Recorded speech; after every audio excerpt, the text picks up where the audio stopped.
Olá, bem-vindo à Escola Bíblica do Ministério para a Língua Portuguesa da Segunda Igreja Batista em Richmond, Virgínia.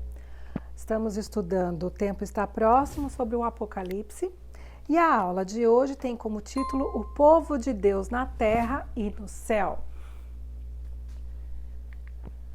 Então, o foco do estudo é no capítulo 7 de Apocalipse, que é um parênteses na narrativa de João. Ele mostra 144 mil judeus selados e uma grande multidão incontável de todas as nações que estão diante do trono e diante do Cordeiro.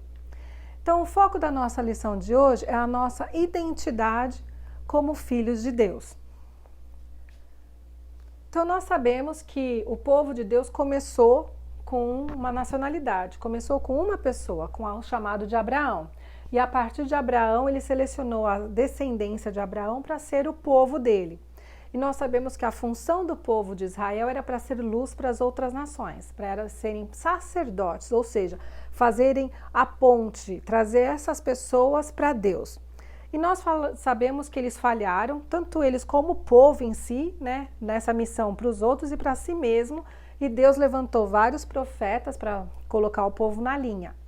E nós sabemos também que, através da descendência de Abraão e do Davi, etc., veio Jesus, que é o nosso Messias, né? Que é o Messias da humanidade, né?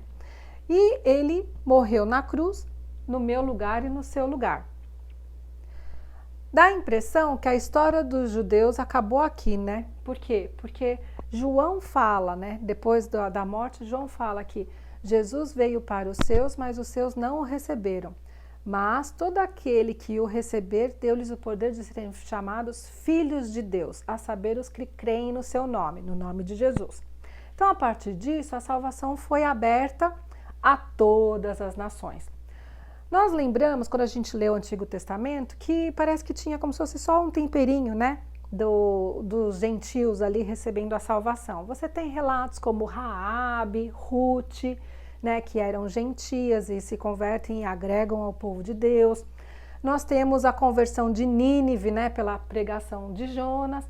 E o que nós vamos ver ali é que após a ressurreição de Jesus, quando os apóstolos estavam juntos lá em Pentecostes, eles recebem o Espírito de Deus, que vem como se fosse línguas de fogo, e eles falam nas línguas de outras pessoas que estavam andando ali em Jerusalém. Há uma conversão em massa de judeus, mas depois disso, seguindo ali em Atos, você vai lembrar que Pedro teve uma visão do lençol que descia do céu com um monte de comida que para o judeu não servia. E a voz falava, mata e come. Ele, não, de jeito nenhum, nunca toquei em animal imundo. Aí o que ele falou? Hora que acabou a visão, ele escutou, virão homens te procurar e você vai com eles. E ele acabou indo para a casa de Cornélio, que era um gentio.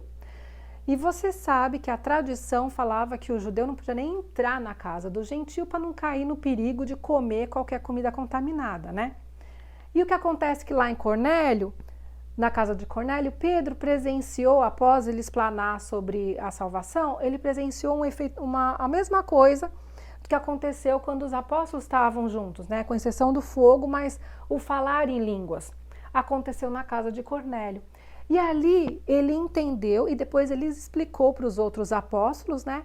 Que qual era o mistério, que Paulo fala muito bem isso em Efésios. Eu descobri qual que é o mistério que os profetas falam. Que a salvação não é só para os gentios, a salvação é para a humanidade inteira. Então, a partir disso, o evangelho foi espalhado, né, por esses 2000 anos de história que nós temos e chegou a mim e a você. Aí, quando a gente vai lá para Apocalipse capítulo 7, a gente vê que o povo de Deus não ficou perdido nessa história, porque Deus levanta 144 mil homens selados para pregar o evangelho no final dos tempos. Então, a história de Israel ainda está rolando, né? Não está completa. E depois dessa visão dos 144 mil, João confere, ele vê na frente do trono de Deus e do Cordeiro uma multidão, um mar de gente. Que ele falou que era tanta gente que não dava para contar. E ele falou que essas pessoas eram de todas as línguas, povos e raças que estavam diante do Cordeiro.